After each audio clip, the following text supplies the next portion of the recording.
Cartier-Bresson a dit « Il faut toujours être au plus près ». C'est une bonne phrase.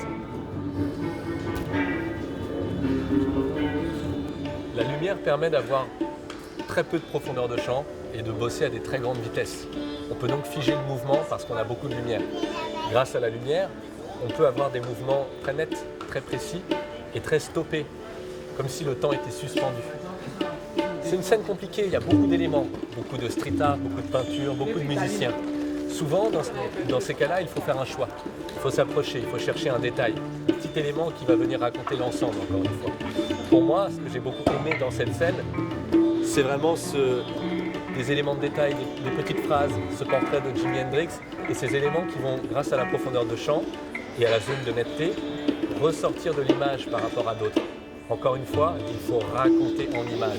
Ne pas seulement faire une photo, mais aussi raconter quelque chose, donner envie de penser la scène. Voilà, c'est ce que j'ai souhaité faire.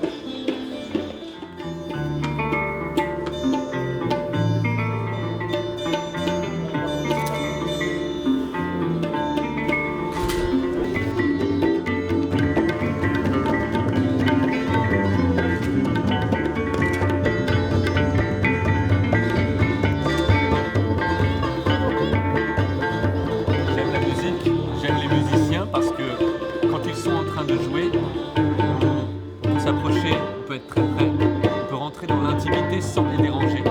Et j'aime aussi la musique parce que c'est un art, c'est un moyen d'expression comme la parole ou comme la photographie. Et j'ai repéré cette photo de Jimi Hendrix sur l'amplificateur et le joueur de clarinette ressemble à Jimi Hendrix. Donc il y avait un rapport de portrait entre les deux. L'image de Jimi Hendrix avec les cheveux du joueur de clarinette fonctionnait très bien ensemble.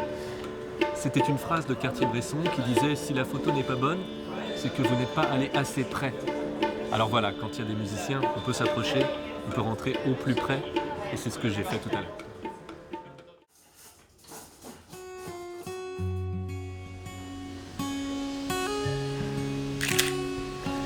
Là, j'aime bien cette image parce que, avec un cadrage vertical, on arrive à montrer les différents éléments, à savoir la table, les livres et la partie supérieure de l'image où la bibliothèque monte.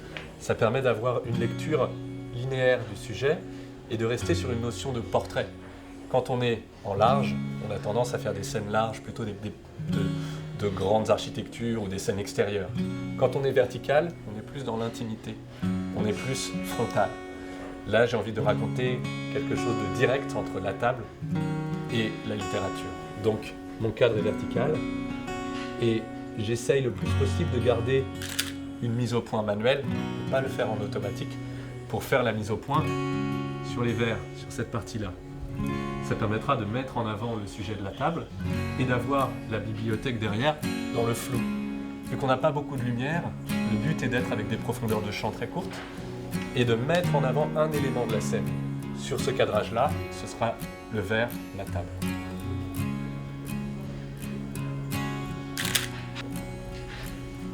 Il ne faut pas hésiter en photographie à se baisser, à mettre un genou à terre ou à monter. Chercher un point de vue qui soit différent de ce que l'on voit naturellement. Toujours se rappeler que la photographie, c'est voir autrement.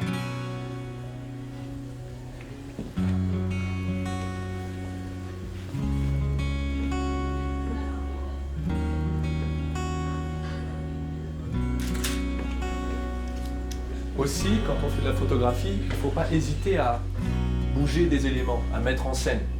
On triche un peu sur la réalité réelle, mais ça permet de raconter l'image. Là, j'ai envie de ramener des livres devant.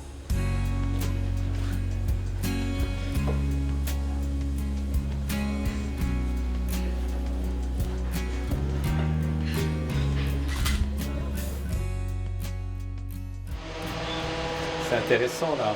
On a un chat juste sur notre gauche. Quand on a un imprévu comme ça, qu'on veut photographier un animal, et ça vaut d'ailleurs pour le portrait, pour les gens aussi, mais un animal, il faut toujours prendre le temps de s'approcher. Les bonnes astuces, c'est de se mettre à sa hauteur, c'est de se baisser naturellement. Parce que les animaux, ils vont ressentir tout de suite.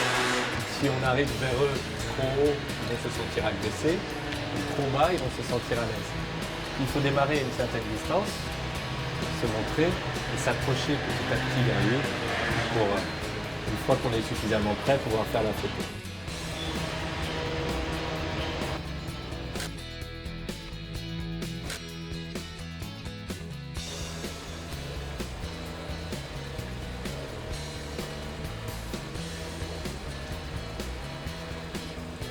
Plus on est près, mieux c'est. En animal, c'est toujours mieux d'essayer de se rapprocher au plus près, petit à petit, étape par étape. C'est comme ça qu'on acquiert la confiance. C'est exactement pareil en portrait. Il faut rentrer dans l'espace social. Il faut rentrer dans la proximité. C'est ça qui fait un bon portrait en photographie de quelqu'un. C'est quand on rentre dans l'intimité de la personne, plus près que ce que l'on ferait naturellement.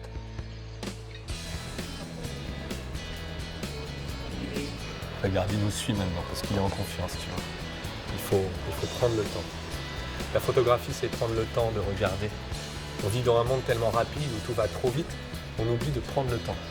Le temps des yeux, le temps des rapports humains.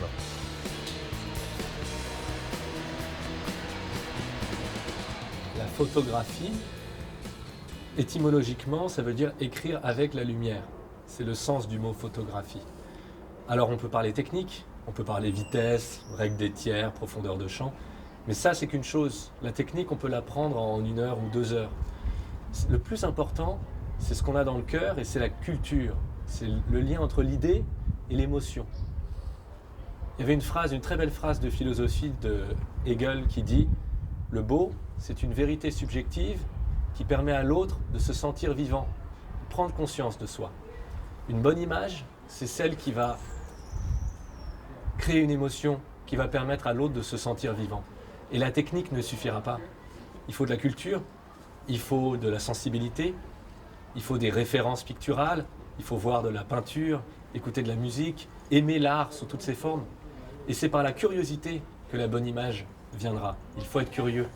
Il faut toujours avoir l'œil ouvert, être prêt à capter ce que les autres ne verront pas, pour leur montrer à voir une réalité qui sera plus belle et qui les rendra donc peut-être un peu plus heureux.